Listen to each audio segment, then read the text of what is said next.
हरे कृष्णा। देखिए, मनुष्य के दुख के दो कारण हैं। पहला है काल यानी कि समय, और दूसरा है कर्म। जब भी मनुष्य बहुत दुखी होता है ना, तो उसका रीजन कोई और नहीं, उसका रीजन सिर्फ और सिर्फ उसका कर्म होता है। लेकिन हमारी उंगली सबसे पहले कहाँ जाती है? भगवान के पास। या फिर हम दूसरों को बोलते हैं, इसकी वजह से मुझे दुख आया, इसने मुझे दुख दिया।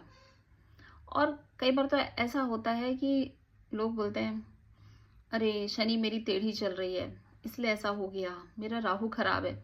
और कुछ लोग तो पंडित महाराज के पास जाते हैं और बोलते हैं, हे प्रभु मेरे ये दुख दूर कर दो, मैं ये यंत्र मंत्र लेके घर चले आते हैं। कोई भी आपका भाग्य नहीं बदल सकता, आपका भाग्य सिर्फ आप ही बदल सकते हैं। तो जिन लोग की ये आदत होती है ना, ये कहने की हमारा ग्रह खराब है, हमारा शनि टेढ़ा चल रहा है, तो आप लोग मुझे एक बात बताइए, यदि मैं आपको संडे के प्रोग्राम और प्रवचन सुनने जाने के लिए बोलूँ तो आप मेरे से क्या बोलते हैं? अरे बहुत बिजी है, नहीं हो सकता।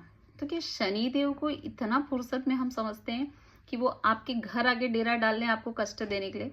नहीं, हमारे कर्म ही है जो हमसे दुख दिलवाते हैं। हाँ, लेकिन हम ये नहीं कहते कि ग्रह नहीं होते, ग्रह होते जरूर हैं, लेकिन किन पर होते हैं? उन पर जिनको उन पर भरोसा नहीं है, जिनको भगवान कृष्ण पे भरोसा नहीं है, उनके ग्रह जरूर खराब होते हैं। जब हमें भगवान कृष्ण पे भरोसा हो जाता है तो हमें किसी चीज से डरने की जरूरत नहीं है सिवाय एक, और वो है हमारे कर्म। हमें बस अपने कर्म से डरना है।